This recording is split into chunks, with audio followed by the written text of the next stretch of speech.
ఏదైతే యువతకి మెగా డిఎస్సీలో అన్యాయం జరిగింది, ఇదంతా అక్రమాల పుట్టగా జరిగింది మెగా డిఎస్సీ అంటూ ఒకవైపున వైసీపీ నాయకులు ప్రచారం చేస్తున్నారు, బయట ధర్నాలు దీక్షలు చేస్తున్నారు.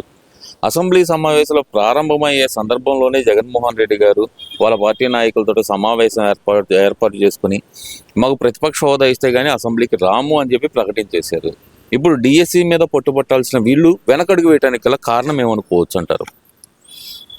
అక్కడ అక్రమాలు జరిగినాయి అనే ఆరోపణలు మాత్రమే అండి, అవన్నీ లేవు. అక్కడ నిజంగా చెప్పాలంటే పారదర్శకంగా జరిగిందని పెద్ద పెద్ద ఆఫీసర్లు కూడా, సంబంధిత ఆఫీసర్లు కూడా బయటకు వచ్చి చెప్పడం జరిగింది. కాబట్టి ఏదో రాళ్ళు వేయాలనే ఆలోచన తప్పితే ఇందులో అయితే ఏమీ లేదు. వాళ్ళు ఊరకనే ఆరోపణలు చేయటం ఏంది, ఏదో అంటే ప్రజల్ని తప్పుదోవ పట్టడం అనమాట. ఇదంతా వాళ్ళ యొక్క మైండ్ గేమ్లా ఆడి ప్రజల్ని తప్పుదోవ అంటే పట్టించేటట్టు చేయటం తప్పితే వేరేదైతే ఏమీ లేదండి ఇందులో. ఇది మాత్రం వాస్తవం నేను తెలియజేస్తున్నాను. మరి అసలుకి ఏ విధంగా చూడాలి? ఆయన డిఎస్సి గురించి బయట ఇంత హంగామా చేసే బదులు అసెంబ్లీ వేదికగా అడిగితే కనుక అది అయితే రికార్డెడ్ ఉంటుంది, అక్కడైతే మాట్లాడడానికి వీలు ఉంటుంది. కానీ జగన్మోహన్ రెడ్డి గారు అవకాశాన్ని ఎందుకు వదులుకున్నారనుకోవచ్చు అంటారు, లేదంటే అసెంబ్లీకి వెళ్తానికి భయపడ్డారనుకోవాలంటారా? ఇక చెప్పేది ఏముందండి, ముందు నుండి అదే గోల కదా. ప్రతిపక్ష హోదా ఇవ్వాలంటే ఆడి నుంచి ఇస్తారండి? 11 సీట్లకు ప్రతిపక్ష హోదా ఇస్తారా ఏంటి? రండి కూర్చోండి, మీరు అయినప్పటికీ మీకు ప్రశ్నించడానికి మైక్ ఇస్తారు. మీరేమైనా సమస్యలు ఉంటే పోరాడండి అని చెబుతుంటే రాకుండా ఊరికనే అక్కడక్కడ మీటింగ్లు పెట్టి అక్కడక్కడ ప్రెస్ మీట్లు పెట్టి ఏదో చెప్పినంత మాత్రాన ప్రజలు నమ్మేస్తారని అనుకుంటే చాలా వాళ్ళ తెలివి తక్కువతనం అని చెప్పి నేను తెలియజేస్తున్నాను. ఇవన్నీ ఒక ఎత్తు అయితే కనుక సూపర్ 6 లేదు, సూపర్ 7 లేదు, ప్రజలకు వెన్నుపోటు పొడిచింది కూటమి ప్రభుత్వం అంటూ బయట పదే ఎక్కడ మీటింగ్ పెట్టినా, ఎక్కడ లేదంటే ప్రెస్ మీట్ పెట్టినా జగన్మోహన్ రెడ్డి గారు మాట్లాడుతూ ఉంటారు. కానీ అదే అంశాన్ని అసెంబ్లీలో లేవనెత్తే అవకాశం ఉన్నా సరే అసెంబ్లీకి మాత్రం వెళ్ళరు. అదేమంటే నేను బయట ప్రెస్ మీట్ మాట్లాడతాను, మీరు అసెంబ్లీ నుంచి సమాధానం చెప్పండి నాకు అంటూ ఆయన చేస్తున్న వ్యాఖ్యానాలు ఎలా చూడాలంటారు? ఇది సంక్షేమం గురించి వచ్చేప్పటికి సూపర్ 6 పెట్టడంలో అండి చాలా ఇది అతిపెద్ద స్టెప్, కూటమి ప్రభుత్వం తీసుకున్న స్టెప్ ఇది. దీని గురించి ప్రస్తావన చేయాలంటే ముందు పెన్షన్ నుంచే స్టార్ట్ చేయాలి. పెన్షన్ నుంచి స్టార్ట్ చేసే ముందు వాళ్ళు ఏ విధంగా 2250 చేయడానికి, లేదా 2500 చేయడానికి, 750 చేయడానికి, 3000 చేయడానికి ఎంత కాలం పట్టిందో ఆలోచన వాళ్ళు చేసుకోవాలి.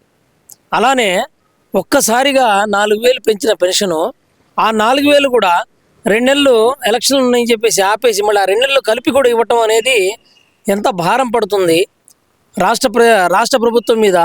ఈ యొక్క సంక్షేమం అనేది, పెన్షన్ అనేది ఏ విధంగా ఎన్ని కోట్ల రూపాయలు ఖర్చు అవుతుంది నెల అట్ట చూడగానే నెల తిరిగి వచ్చేస్తుంది 1వ తారీఖు. అది 1వ తారీఖు మళ్ళీ ఇంటికి తీసుకెళ్ళి ప్రతి ఒక్కరికి అందజేయాలి. అది కూడా 4000 చొప్పున. చూడండి ఎంత పెద్ద డెసిషన్ అంటే అది సంక్షేమంలో మొదటి విజయం కాదా? గుండె మీద చేసుకొని చెప్పమానండి. మళ్ళీ వచ్చే రోజుల్లోనే ఒక చాలా దగ్గరలోనే మిగతా చాలామంది సుమారులో 10-15 లక్షల మంది కూడా మళ్ళీ కొత్తగా ఇవ్వబోతున్నారు. ఈ పెన్షన్లు కూడా ఇవ్వడానికి ప్రభుత్వం ముందుకు రాబోతుంది.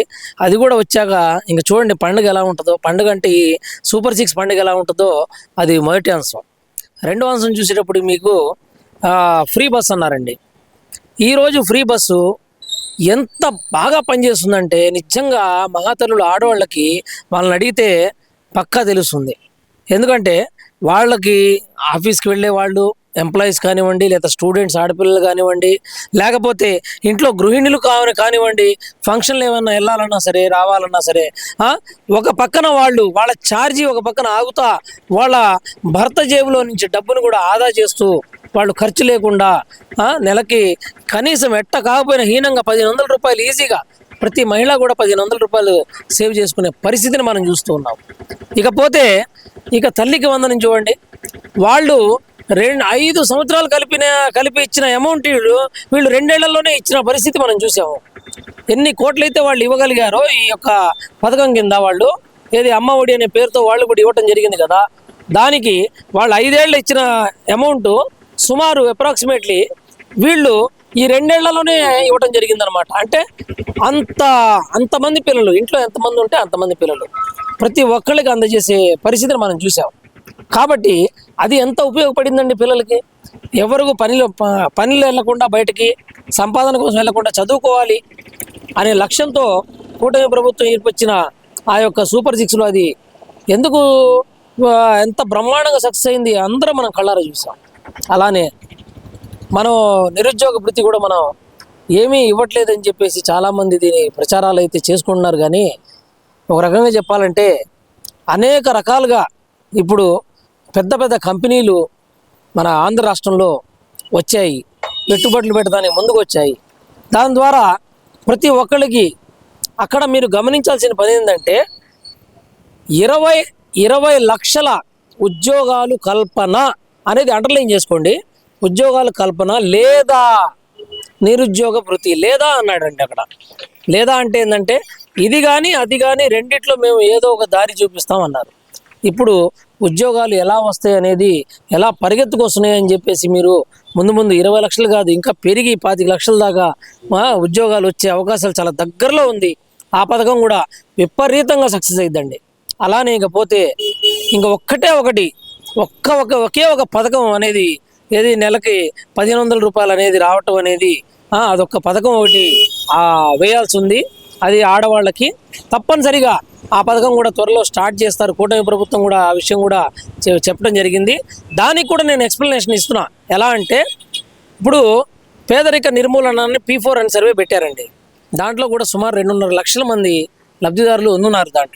దాంట్లో ఎలా ఉన్నారు, 50,000 నుంచి 2 లక్షల దాకా లబ్ధి పొందిన వాళ్ళు కూడా ఉన్నారు. ఆ 50,000 నుంచి 2 లక్షలు లబ్ధి పొందిన వాళ్ళల్లో ఈ పథకానికి అది కూడా లేడీస్కే చాలామందికి రావటం జరిగింది ఆ P4లో. కాబట్టి దాంట్లో ఇది 1500 అనౌన్స్ చేసినా అది అనౌన్స్ చేయకపోయినప్పటికీ కూడా దీంట్లో నుంచి అర్హులైన వాళ్ళు చాలామంది దాంట్లో సాధించిన వాళ్ళు కూడా ఉన్నారు. కాబట్టి వీటితో పాటు మళ్ళీ రోడ్లు కానివ్వండి, రోడ్లు చూడండి. అమరావతి వచ్చి ఒక్కసారి అమరావతి రాజధానికి వచ్చి రోడ్లు చూస్తే మనం బెంగళూరులో ఉంటున్నామా, ఇది బెంగళూరు కాబోతుందా అన్న ఆలోచనలు కలగజేసింది. అంత అభివృద్ధి అనమాట. అంత అభివృద్ధి దిశగా అంటే మీకు దీంతో పాటు గ్యాస్ ఫ్రీ అన్నారండి. గ్యాస్ ప్రతి ఒక్కరికి 3 సిలిండర్లు ఇచ్చారా లేదా? ఇస్తున్నారు. అందరికి ఇచ్చారు. లబ్ధిదారులు అందరూ పొందిన వాళ్ళు ఉన్నారు. కాబట్టి సూపర్ 6లో మనం రాలేదు చెప్పండి, ఏవి చేయలేదు చెప్పండి. ఒకే ఒక పథకం ఆగి ఉంది. ఆ పథకం కూడా త్వరగా స్టార్ట్ చేస్తారని చెప్పేసి ముఖ్యమంత్రి గారు చెప్పడం జరిగింది. అంటే ఇంత ఆర్థిక భారం ఉన్నా సరే, ఇంత ఆర్థిక మన క్లిష్ట పరిస్థితులు ఉన్నా సరే రాష్ట్ర ప్రభుత్వం అనేది, కూటమి ప్రభుత్వం అనేది ఇన్ని రకాలుగా ఇచ్చిన మాట నిలబెట్టుకుంటా ముందుకు పోతా ఉంది. అవునా? అలానే రైతులకు కానివ్వండి వాళ్ళకు కూడా సబ్సిడీలు కానివ్వండి, లేకపోతే అనేక రకాలుగా ఇంకా ఏవైనా సంక్షేమ పథకాలు ముందుకు తీసుకువెళ్ళాలనే ఆలోచన ధోరణిలో ముందుకు పోతా ఉంటే మీరు రాళ్ళుతో ఎప్పుడో ఒక సంవత్సరం తర్వాత జరిగిన ఈ యొక్క డిఎస్సి గురించి సంవత్సరం తర్వాత మీరు ఇష్యూని లేవదీసి కావాలని చెప్పేసి రాష్ట్ర ప్రభుత్వానికి పేరు రాకూడదు, రాష్ట్ర ప్రభుత్వం ఫెయిల్ అవ్వాలి రాష్ట్ర ప్రభుత్వం అనే ధోరణిలో మీరు తీసుకెళ్తా ఉన్నారు. కానీ అందరికన్నా ఈ మానవుడు, ఈ మనిషి ఎవరైతే ఉన్నారో ఓటర్లు, వాళ్ళందరూ కూడా ఒక సోషల్ మీడియా అనేది ఒకటి యూజ్ చేస్తారు. కాబట్టి ఆ సోషల్ మీడియాలో అందరికీ తెలిసిందనమాట కూటమి ప్రభుత్వం ఏం చేసింది, అంతకుముందు ప్రభుత్వం ఏం చేసింది, అందని అరకొర పథకాలు అందించిందా లేదా, ఇప్పుడున్న ప్రభుత్వం అందరినీ అందిస్తుందా లేదా అనే ఆలోచనలో ఉన్నారు. తప్పకుండా ఇప్పుడు కొత్త పెన్షన్లు కూడా మళ్ళీ త్వరలో స్టార్ట్ అయిపోతున్నాయి. అవి కూడా యాడ్ అవుతాయి. ముందు రోజుల్లో రాష్ట్ర ప్రభుత్వం అనేది, కూటమి ప్రభుత్వం 2029లో కూడా విజయ ఢంకా మోగిస్తూ తప్పనిసరిగా మళ్ళీ చంద్రబాబు నాయుడు గారు మళ్ళీ ముఖ్యమంత్రి చేసి ఈ యొక్క పూర్తిగా అమరావతి రాజధాని పూర్తి షేప్ ఏదైతే ఉందో ఆ షేప్ని భారతదేశంలో మొత్తంలోనే ఒక అతిపెద్ద రాజధానిగా దానికి ఒక రూపాన్ని తీసుకొస్తారని చెప్పేసి నేను తెలియజేస్తున్నాను.